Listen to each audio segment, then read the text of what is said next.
Hi friends, good morning, happy Sunday, have a nice day.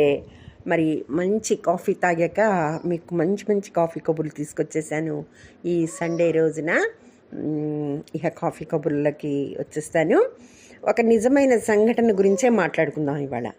బంధం ఏంటి, అనుబంధం ఏంటి అని తెలియచెప్పే మరి వివేకానంద గారి మాటల్లో మనం ఇవాళ కాఫీ కబుర్లను షేర్ చేసుకుందాం.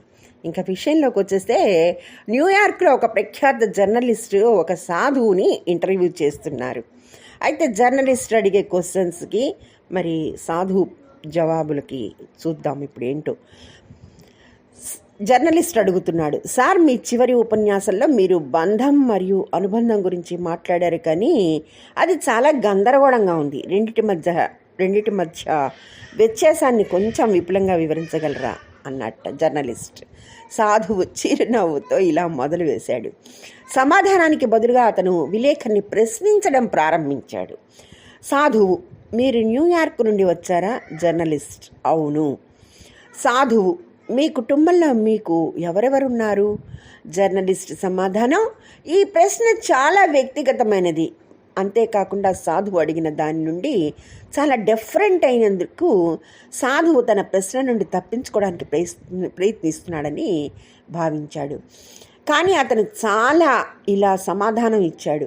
నా తల్లి లేరు, కాబట్టి అక్కడ నా తండ్రి మరియు 3 సోదరులు, అంతేకాకుండా ఒక సోదరి కూడా ఉన్నారు. అందరికీ పెళ్ళిళ్ళైనాయి. సాధువు చిరునవ్వుతో అడిగాడు, మీరు మీ నాన్నతో రెగ్యులర్గా మాట్లాడతారా? జర్నలిస్ట్ ముఖంలో కోపం కనిపించడం మొదలైంది. సాధువు అడిగాడు, మీరు మీ తండ్రితో చివరిగా ఎప్పుడు మాట్లాడారని. తన కోపాన్ని ఇంకాస్త అణుచుకుంటూ జర్నలిస్ట్ ఇలా సమాధానం ఇచ్చాడు, బహుశా 1 నెల క్రితం. సాధువు అడిగాడు, మీరు మీ సోదరీమణులను తరచుగా కలుసుకుంటారా? మీరంతా కుటుంబ సమేతంగా చివరిగా ఎప్పుడు కలిశారు అని అడిగాడు. ఈ ప్రశ్నతో జర్నలిస్టు నుదుటిపై చెమటలు పట్టాయి. ఈ ఇంటర్వ్యూ నేను చేస్తున్నానా లేక సాధువా అనే ప్రశ్న ఉద్భవించింది. సాధువు జర్నలిస్టుని ఇంటర్వ్యూ చేస్తున్నట్లుగా అనిపించింది.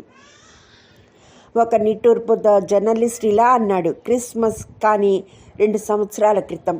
క్రిస్మస్కి కలుసుకుంటాను, 2 సంవత్సరాల క్రితం కలిశాను, అంతే, ఈ మధ్యలో కలవలేదని జర్నలిస్ట్ సమాధానం చెప్పాడు. సాధువు ఇంకా ప్రశ్నలు అడుగుతున్నాడు. మీరందరూ కలిసి ఎన్ని రోజులు ఉన్నారు? 3 రోజులు. జర్నలిస్ట్ తన కన్నీళ్లు తుడుచుకుంటూ బదిలిచ్చారు. రియలైజేషన్ మొదలైంది మనసులో.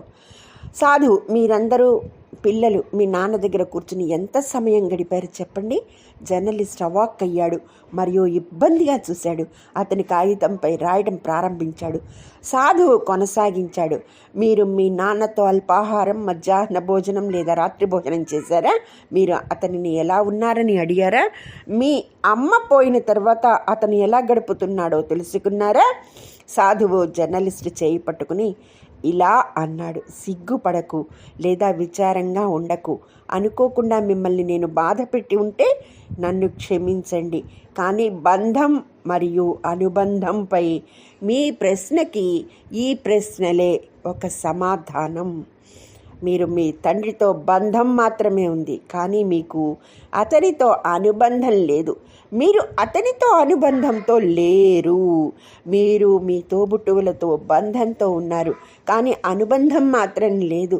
మీ అందరికీ ఒకరినొకరితో అసలు సంబంధం లేదు.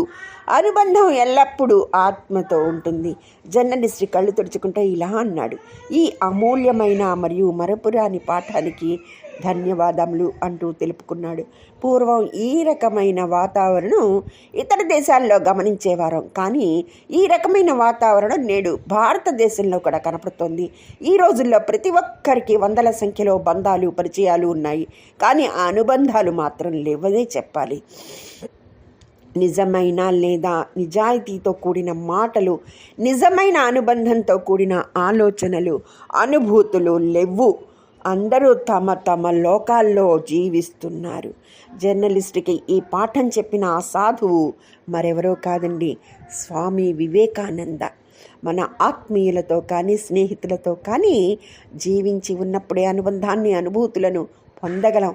తర్వాత మనం ఎంత కావాలన్నా, ఏమి కోరుకున్నా ఏమీ చేయలేం, సాధ్యపడదు. అందుకని బంధాలను, అనుబంధాలను చిన్న చిన్న కారణాలతో, అపార్థాలతో దూరం చేసుకోకండి. ముఖ్యంగా వయసు మీద పడే కొద్దీ అనుబంధాలలో ఆప్యాయతను ప్రదర్శించండి. అపార్థాలను తొలగించుకోండి. ఎందుకంటే రోజులు గడిచే కొద్దీ కాలం నిర్ణయాలు ఎలా ఉంటాయో, ఎవరిని పలకరించే అవకాశం కోల్పోతామో తెలియదు కదా. చక్కటి ఈ అంశాన్ని వాళ్ళ కాఫీ కబుర్లలో మీతో షేర్ చేసుకుంటున్నందుకు నాకు చాలా హ్యాపీగా ఉంది. Happy Sunday, have a nice day. Thank you very much. అందరూ ఎంజాయ్ చేయండి సండేని. మళ్ళీ శని ఆదివారాల్లో వీకెండ్లో కాఫీ కబుర్లతో కలుసుకుందాం. మీ అభిమాన హిమబాల. Bye bye.